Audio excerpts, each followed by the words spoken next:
Investor का मतलब होता है कम से कम 7 साल का हॉरिजन पीरियड लेकर आप चलिए, क्योंकि पहले साल अगर आप कमाई करके ट्रेडिंग करके निकलना चाहते हो वरुण जी, तो आप ये मानिए कि करीब करीब 10 से 15% तो आप शुरू में जो ब्रोकरेज देते हो, उसकी गायलेबाजी देते हो, उसके बाद उसकी रजिस्ट्री कराते हो, उसमें आपका लग जाता निकल जाता है। सर, जिसने खुद ने इन्वेस्ट नहीं किया उसकी राय क्या लेनी है? राय उसकी लो जो इन्वेस्टर हो।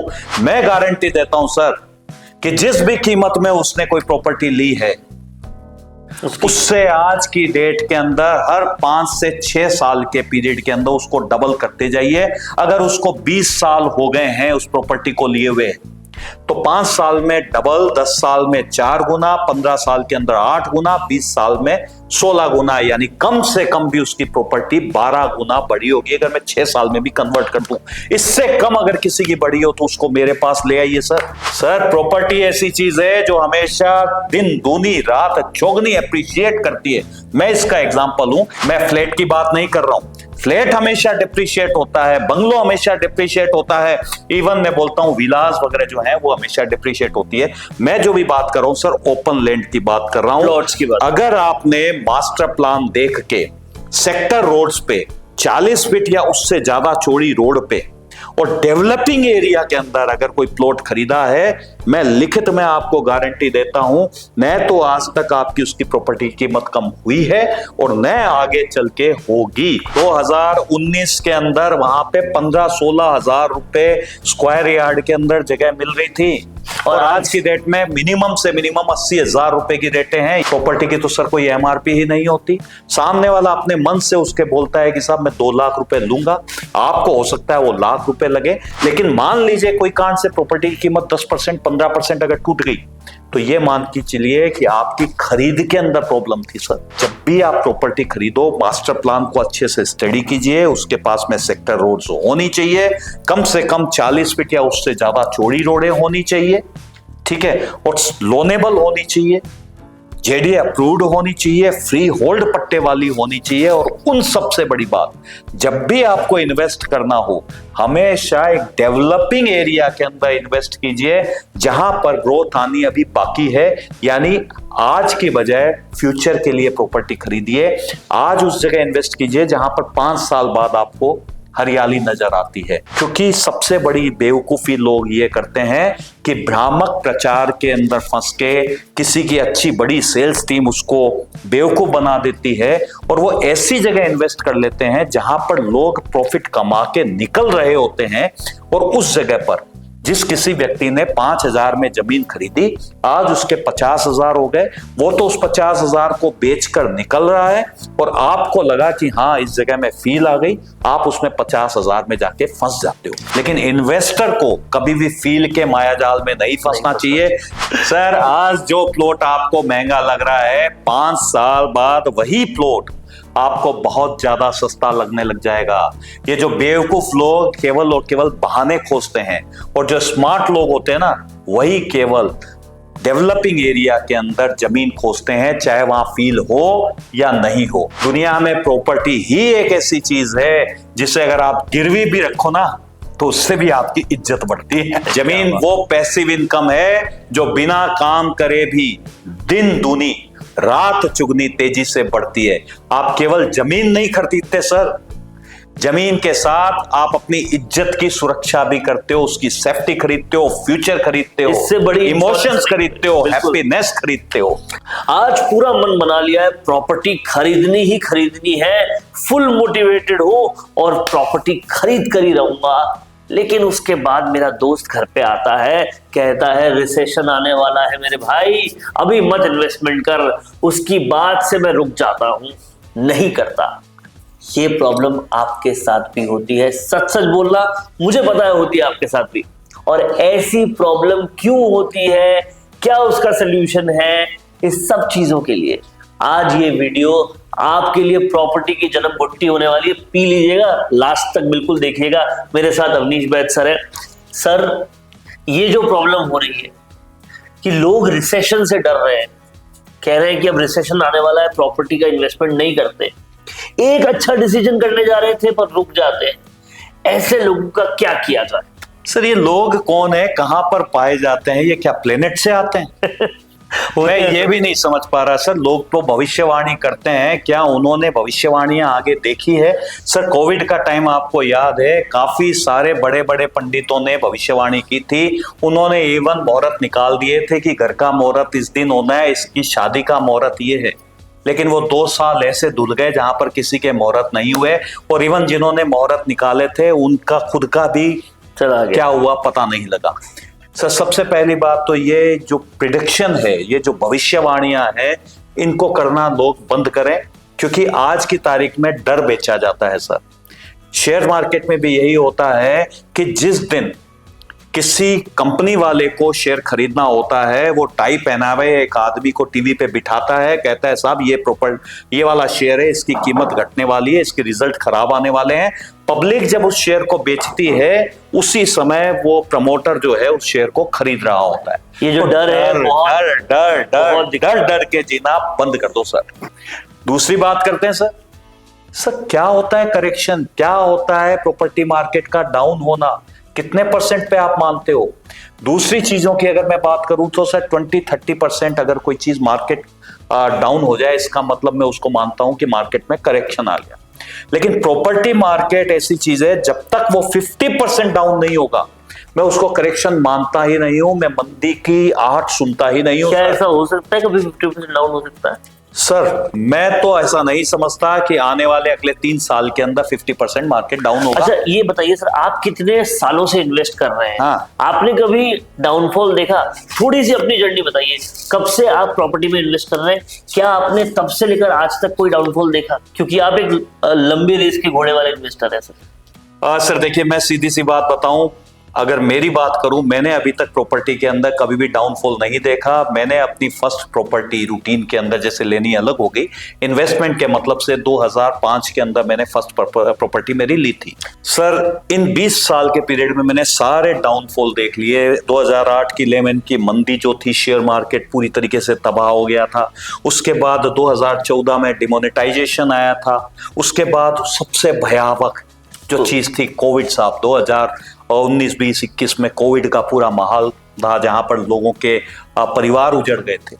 उन सारे के सारे माहौल के देखने के बाद भी आज मैं 100% कॉन्फिडेंस के साथ बोल सकता हूं, मैंने कभी भी मंदी की आहट नहीं सुनी साहब। हाथ कंगन को आरसी क्या और पढ़े लिखे को फारसी क्या, 20 साल का आपको पूरा लेखा जोखा बता दिया। तो जो 20 साल में नहीं हुआ वो आगे क्या होगा? 2026 में दुनिया खत्म हो जाएगी, ऐसी बात तो अगर मान रहे हो आप तो बात अलग है, बाकी तो नहीं लगता ऐसा कुछ होगा। उसका रीजन है सर, मैं आपको बतलाता हूं। कोई भी प्रॉपर्टी में अगर मंदी आती है, वो आती है 2, 3, 4 साल की साइकिल चलती है। और मैं हमेशा आपको बोलता हूं, इन्वेस्टर का मतलब होता है कम से कम 7 साल का हॉरिजन पीरियड लेकर आप चलिए। क्योंकि पहले साल अगर आप कमाई करके ट्रेडिंग करके निकलना चाहते हो वरुण जी, तो आप ये मानिए कि करीब करीब 10 से 15% तो आप शुरू में जो ब्रोकरेज देते हो, उसकी गायलेबाजी देते हो, उसके बाद उसकी रजिस्ट्री कराते हो, उसमें आपका लग जाता निकल जाता है। तो आप सोचो कि साल 2 साल में प्रॉपर्टी आपको कमाई देगी, मुझे नहीं लगता।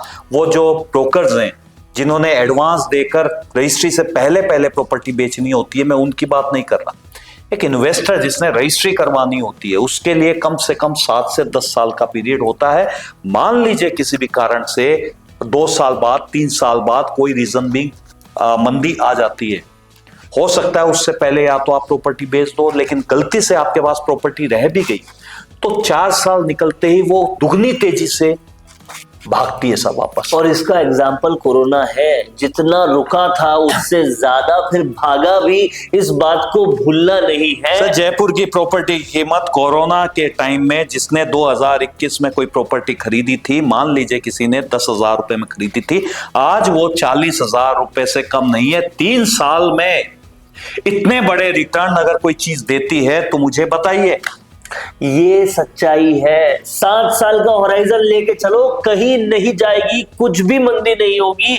जो भी दोस्त कह रहा है वो शुभ चिंतक नहीं है, उसको छोड़ दो, उसकी बातों को छोड़ दो। सर, जिसने खुद ने इन्वेस्ट नहीं किया उसकी राय क्या लेनी है? राय उसकी लो जो इन्वेस्टर हो, जिसने आपके साथ मिलने वाले ने, किसी ने इन्वेस्ट कर रखा हो प्रॉपर्टी में, किसी ने 2005 में किया, 2008 में किया, 2010 में किया, 2013 में किया, 17 में किया। मैं गारंटी देता हूं सर कि जिस भी कीमत में उसने कोई प्रॉपर्टी ली है, उससे आज की डेट के अंदर हर 5 से 6 साल के पीरियड के अंदर उसको डबल करते जाइए। अगर उसको 20 साल हो गए हैं उस प्रॉपर्टी को लिए हुए, तो 5 साल में डबल, 10 साल में 4 गुना, 15 साल के अंदर 8 गुना, 20 साल में 16 गुना, यानी कम से कम भी उसकी प्रॉपर्टी 12 गुना बड़ी होगी। अगर मैं 6 साल में भी कन्वर्ट कर दूं, इससे कम अगर किसी की बड़ी हो तो उसको मेरे पास ले आइए सर। आपने खुद का मकान खरीदा होगा, खुद की दुकान खरीदी होगी, खुद के लिए फार्म हाउस खरीदा होगा, फैक्ट्री खरीदी होगी। सर, प्रॉपर्टी ऐसी चीज है जो हमेशा दिन दूनी रात चौगनी अप्रिशिएट करती है। मैं इसका एग्जांपल हूं। इसकी बजाय गलती से आपने गाड़ी खरीद ली होती, मोबाइल खरीद लिया होता। मैं फ्लैट की बात नहीं कर रहा हूं। फ्लैट हमेशा डिप्रिशिएट होता है, बंगलो हमेशा डिप्रिशिएट होता है, इवन मैं बोलता हूं विलास वगैरह जो है वो हमेशा डिप्रिशिएट होती है। मैं जो भी बात कर रहा हूं सर, ओपन लैंड की बात कर रहा हूं, प्लॉट्स की बात। अगर आपने मास्टर प्लान देख के सेक्टर रोड्स पे 40 फीट या उससे ज्यादा चौड़ी रोड पे और डेवलपिंग एरिया के अंदर अगर कोई प्लॉट खरीदा है, मैं लिखित में आपको गारंटी देता हूं, न तो आज तक आपकी उसकी प्रॉपर्टी की कीमत कम हुई है और न आगे चल के होगी। और मैं सर की बात को इसलिए सेकंड कर रहा हूं क्योंकि जगतपुरा हमने देखा एक वक्त पर बहुत डाउन था सर। 2001 वक्त की छोड़िए, 2019 के अंदर वहां पे 15-16 हजार रुपए स्क्वायर यार्ड के अंदर जगह मिल रही थी और आज की डेट में मिनिमम से मिनिमम 80,000 रुपए की रेटें हैं। ये तो अभी ताजा बातें कर रहा हूं सर। बताइए, उसके इंटरेस्ट को कहां आप निपटोगे? नहीं सर, पॉसिबल ही नहीं है कि प्रॉपर्टी मार्केट में कभी भी फॉल आ जाए। अगर आपको इन्वेस्ट करना है तो हमेशा रियल एस्टेट में इन्वेस्ट कीजिए, क्योंकि बाकी जो शेयर्स हैं वो तो पेपर एस्टेट है, उसमें इन्वेस्टमेंट नहीं होता सर, उसमें ट्रेडिंग होती है। अब दूसरी बात, जहां तक आपने वरुण जी पूछा कि क्या इसके अंदर डाउनफॉल आएगा, सर किस चीज पे आएगा मुझे ये तो बताइए। आप अभी कोई भी चीज परचेज करती है, मान लीजिए मैं आपके स्टूडियो में बैठा हूं, यहां पर ये माइक है, यहां ये लाइट है, स्विच है, पंखा है, कैमरा है, सब कुछ है। सबकी सर एक एमआरपी होती है। मान लीजिए इस माइक की एमआरपी है 5,000 रुपए की। आप दुकानदार को जाके बोलते हो भैया इसके 3,500 ले लेगा क्या? आप जस्ट उसका 30% डाउन कर देते हो, जो तो एमआरपी यानी मैक्सिमम रिटेल प्राइस है। प्रॉपर्टी की तो सर कोई एमआरपी ही नहीं होती। सामने वाला अपने मन से उसके बोलता है कि साहब मैं 2 लाख रुपए लूंगा, आपको हो सकता है वो लाख रुपए लगे। कहीं भी बीच बचाव में बैठ के आपके 1,90-95 में सौदा होता है, कभी भी 30% 20% में नॉर्मली प्रॉपर्टी डाउन नहीं होती।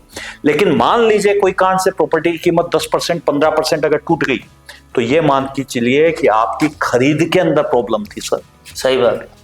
सबसे पहली चीज है, जब भी आप प्रॉपर्टी खरीदो मास्टर प्लान को अच्छे से स्टडी कीजिए। उसके पास में सेक्टर रोड्स होनी चाहिए, कम से कम 40 फीट या उससे ज्यादा चौड़ी रोडें होनी चाहिए, ठीक है, और लोनेबल होनी चाहिए, जेडीए अप्रूव्ड होनी चाहिए, फ्री होल्ड पट्टे वाली होनी चाहिए। और उन सबसे बड़ी बात, जब भी आपको इन्वेस्ट करना हो हमेशा एक डेवलपिंग एरिया के अंदर इन्वेस्ट कीजिए, जहां पर ग्रोथ आनी अभी बाकी है। यानी आज की बजाय फ्यूचर के लिए प्रॉपर्टी खरीदिए। आज उस जगह इन्वेस्ट कीजिए जहां पर 5 साल बाद आपको हरियाली नजर आती है। क्यों? क्योंकि सबसे बड़ी बेवकूफी लोग ये करते हैं कि भ्रामक प्रचार के अंदर फंस के किसी की अच्छी बड़ी सेल्स टीम उसको बेवकूफ बना देती है और वो ऐसी जगह इन्वेस्ट कर लेते हैं जहां पर लोग प्रॉफिट कमा के निकल रहे होते हैं। और उस जगह पर जिस किसी व्यक्ति ने 5,000 में जमीन खरीदी, आज उसके 50,000 हो गए, वो तो उस 50,000 को बेचकर निकल रहा है और आपको लगा कि हाँ इस जगह में फील आ गई, आप उसमें 50,000 में जाके फंस जाते हो। ये सबसे बड़ी गलती होती है। एंड यूजर के लिए ठीक है सर, मैं एंड यूजर की बात नहीं करूंगा, उसको फील चाहिए, लेकिन इन्वेस्टर को कभी भी फील के मायाजाल में नहीं फंसना चाहिए। जिस दिन वो फील के चक्कर में फंस गया, उस दिन उसके पास प्रॉपर्टी कभी भी हाथ में नहीं आती। तो रिसेशन की सोच रहे हो तो लॉजिक्स पे जाओ, राय चंदो की राय मत लो। सर आज जो प्लॉट आपको महंगा लग रहा है, 5 साल बाद वही प्लॉट आपको बहुत ज्यादा सस्ता लगने लग जाएगा। ये जो बेवकूफ लोग केवल और केवल बहाने खोजते हैं, और जो स्मार्ट लोग होते हैं ना, वही केवल डेवलपिंग एरिया के अंदर जमीन खोजते हैं, चाहे वहां फील हो या नहीं हो। मतलब जमीन खरीदने का मतलब अपनी औकात जो है उसको अपग्रेड करना है। अरे वरुण जी, जमीन वो चीज है जिसको रखो तो इज्जत बढ़ती है, और अगर बेच दो तो साला पैसा बढ़ता है। पैसे की जो खुशबू है ना, वही अलग है। और अपने आप समझदार बनाओगे। पहली बार आप हो सकता है ठोकर खा लो, लेकिन दूसरी बार कम से कम टाइम में, कम से कम कीमत में ज्यादा से ज्यादा जमीन खरीदो। और कभी भी छोटे मोटे 1000-2000 के चक्कर में अगर आप इन्वेस्टर हो, प्लॉट को छोड़ो मत, क्योंकि 10 साल बाद वो 1000 रुपए आपको 80,000 रुपए का घाटा दे सकता है। दुनिया में प्रॉपर्टी ही एक ऐसी चीज है जिसे अगर आप गिरवी भी रखो ना, तो उससे भी आपकी इज्जत बढ़ती है। ये बातें जो आज सर ने बताई है बहुत इंपॉर्टेंट है। और मैं फिर से कहता हूं कि पहली बार भी गलती नहीं होगी अगर एवीएम प्रॉपर्टीज आप देख रहे हो तो, क्योंकि यहाँ अनुभव का निचोड़ हम लाते हैं। प्रॉपर्टी में इन्वेस्टमेंट के राइट डिसीजंस को करने वाले निचोड़ हम लाते हैं। सर एवीएम प्रॉपर्टी ही इन्वेस्टमेंट का इंश्योरेंस है, क्योंकि इंश्योरेंस भविष्य के लिए होता है, पर जमीन भविष्य बदलने के लिए ही होती है। क्या बात है। जमीन वो पैसिव इनकम है जो बिना काम करे भी दिन दूनी रात चुगनी तेजी से बढ़ती है। आप केवल जमीन नहीं खरीदते सर, जमीन के साथ आप अपनी इज्जत की सुरक्षा भी करते हो, उसकी सेफ्टी खरीदते हो, फ्यूचर खरीदते हो, इससे बड़ी इमोशंस खरीदते हो, हैप्पीनेस खरीदते हो। तो ये सारी बातें अगर आपने सुनी है, समझी है, जानी है, उतार लेना अपने जहन में, आपको मिल जाने वाली है फिर वो वेल्थ आने वाले टाइम में जो और किसी के पास नहीं होगी।